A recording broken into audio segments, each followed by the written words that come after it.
আলহামদুলিল্লাহ ভালো আছি। কেমন চলছে আসলে দিনকাল? যেহেতু চলছে, ভালোই চলতেছে, খারাপ না। আচ্ছা, একটা কোশ্চেন করবো, যেহেতু অনেকদিন পরে আসছেন, আপনি অনেক ব্যস্ত থাকেন, সবসময় কাজ থাকে, আপনি কাজ থেকেও ভালো না হলে ছেড়ে দেন, আমরা জানি। হুম। আমরা জানি যে মান্না ভাই কাজ করছেন আপনি, একটু যদি মান্না ভাইয়ের স্মৃতি বলতেন, মান্না ভাইয়ের জন্মদিন উপলক্ষে। মান্না ভাইয়ের সাথে অনেক ছবি করছি আমি। লাস্ট ছবি করছিলাম নায়ক ইসমানী আরিফের। জি। খুব ভালো একজন অভিনেতা, এরকম মান্না আর বাংলাদেশে হবে না। এক মান্নায় হল দখল করে রাখছে, সব হল হাউসফুল থাকতো। এখন তো খবর নাই। এখন ওই 150-200 সিটের, ওই 60-70 সিটের সিনেমা হল 2-3টা হাউসফুলের লোক হাউসফুল। আর তখন এক হলে আসিল 3000-2500 সিট, তখন বলতো হাউসফুল, তখন ভাল লাগতো। কোনো স্মৃতি মনে আছে মান্নার সাথে? মান্না ভাইয়ের সাথে স্মৃতি মনে আছে, আমার ছোট বাচ্চাকে নিয়ে একদিন এফডিসিতে আসছিলাম, সেই মাদ্রাসায় পড়ে, ওরে মান্না সাহেব কোলে নিল, বাবা আমার জন্য দোয়া করলে, আমরা তো সিনেমা করি, আমরা অনেক গুনার কাজ করতেছি, তুমি দোয়া করে জানো আল্লাহ আমাদের গুনাহ মাফ করে। এটা আমার সারা জীবন মনে থাকবে। আমার বাচ্চাকে ধরে বলছিল, তখন আপনি মান্না ভাইয়ের কিছু বলছিলেন? বলছি হ্যাঁ, আপনার জন্য দোয়া করবে মান্না ভাই, আমার ছেলে ইনশাল্লাহ কোরআনে হাফেজ হবে, আপনার জন্য দোয়া করবে। আরে শেষ দেখাটা কোথায় ছিল মান্না ভাই? শেষ দেখা এফডিসিতে, জানি মারা যাওনি, আমি পায়ের কাছে বসা ছিলাম, ওই দিন ঢুকতে খুব কষ্ট হয়েছে।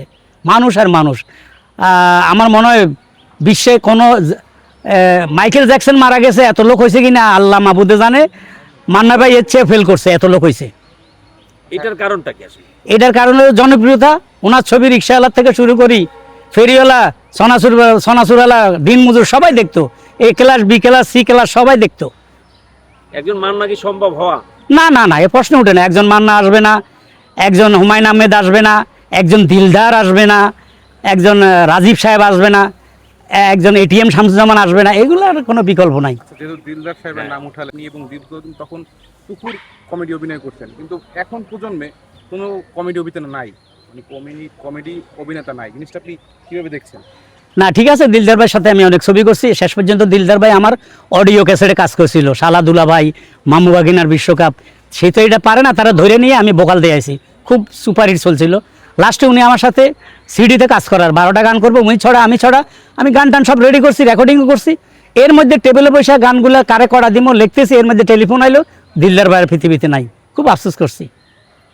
দিলদার ভাইয়ের অভিনয় একসাথে যখন কাজ করতেন, কোনো স্মৃতি আছে কিনা আপনার সাথে? একসাথে কাজ করছি, স্মৃতি বলতে ওই উনি আমার নোয়াখালী আরুণ ভাই এগুলা বলে ডাকতো, ভালো লাগতো, মজা করতে। কিন্তু উনি আমাকে কমেডিয়ান হিসাবে 100-100 দিছে, যে আপনার ডায়লগ শুনলে মানুষ রাস্তায় দাঁড়ায় থাকে, হাজার হাজার মানুষ, ক্যাসেট বাজতেছে, আমি নিজে দেখছি যে একটা অডিও ক্যাসেট বাজে, হাজার হাজার মানুষ দাঁড়ায় রয়েছে, এইটা সোটাপ।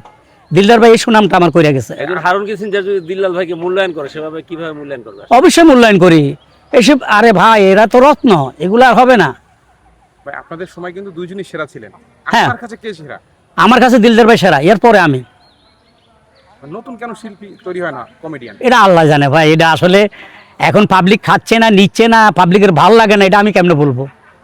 তারপর এখন যে নতুন সিনেমা হচ্ছে, এগুলো কিন্তু মানে কমেডি জড়িত দেখাই যাচ্ছে না। কমেডি না, এগুলো মিউজিক ভিডিও হচ্ছে, সিনেমা না। মানে এটা আক্ষেপটা কিরকম? আক্ষেপ, এরা কমেডিয়ান নিচ্ছে না।